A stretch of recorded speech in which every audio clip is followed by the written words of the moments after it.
Pour le moment, nous ne sommes pas encore dans le délestage, parce que le délestage impose qu'il y ait un plan qui soit discuté et élargi et informer la clientèle pour qu'elle prenne les dispositions. C'est parce que justement, nous avons espérance, parce qu'il s'agit d'un problème de combustible qui se corrige progressivement, tension de trésorerie actuellement, mais on ne restera pas dans ce statut, dans cette situation qui pénalise tout le monde. L'État fait de son mieux. Vous avez vu, on a procédé à un réajustement tarifaire qui n'est pas encore ressenti, mais qui n'est répercuté que sur les factures de février. Et je pense que c'est cela. Vous savez, il y a des pays qui géographiquement sont peut-être des pays qui géographiquement sont bien placés près de l'océan.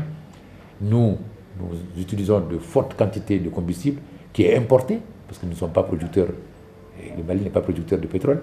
Donc ça parcourt de longues distances et il faut pouvoir les payer et à temps afin qu'ils se ravitaillent. Je te dis, l'un dans l'autre, je pense que très sincèrement, c'est des problèmes connus, bien diagnostiqués et qui vont se corriger progressivement.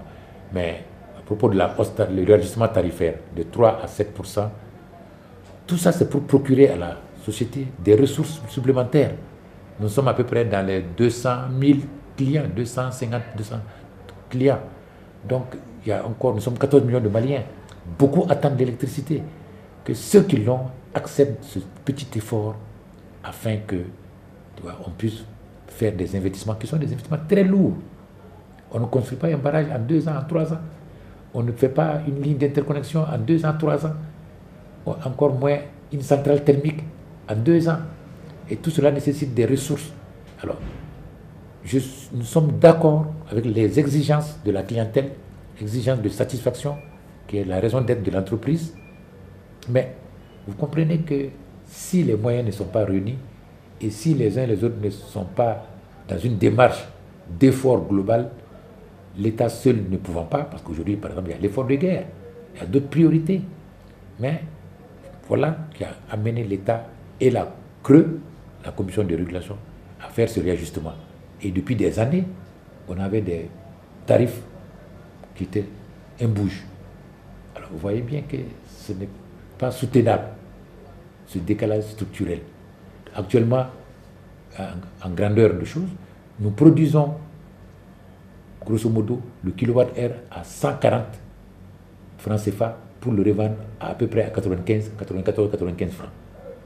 Bien sûr, vous me direz, mais les subventions de l'État, mais ça ne couvre pas les pertes. Il y a des pistes d'amélioration qui passent aussi par des efforts internes de DMSA. Ça, le management supérieur le dit, à travers des réunions de sensibilisation en interne, mais je pense que la réalité des prix est souvent là qu'il faut oser voir et attaquer. Voilà. Maintenant, pour revenir aux coupures des autres jours, je le disais, nous sommes en période de pointe, c'est-à-dire saison sèche. Les températures frôlent les 50 degrés à peu près. Donc, toutes les faiblesses du réseau de distribution se signalent. Et nous sommes très sollicités, et c'est normal, ce sont nos métiers. Nous faisons tout pour des réparations rapides, mais nous devons le dire que actuellement, dans le mix de production de l'électricité du Mali, le thermique prend une large part. Parce que la demande croît presque 10% par an. Et l'hydroélectricité et l'apport de l'interconnexion avec la Côte d'Ivoire, qui est seulement de 30 mégas pour le moment, alors que nous avions demandé 60 mégas. Mais la Côte d'Ivoire aussi sort d'une crise.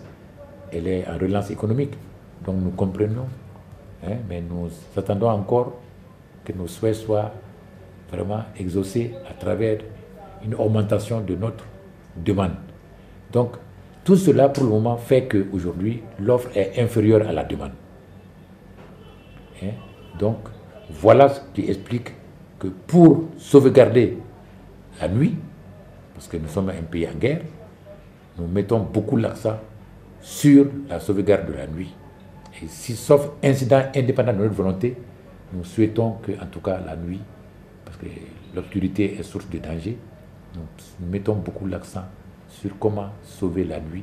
Bien sûr, la productivité de jour prend un coup, mais tout cela est pris en compte et vous allez voir que progressivement, nous nous attelons à corriger ces coupures.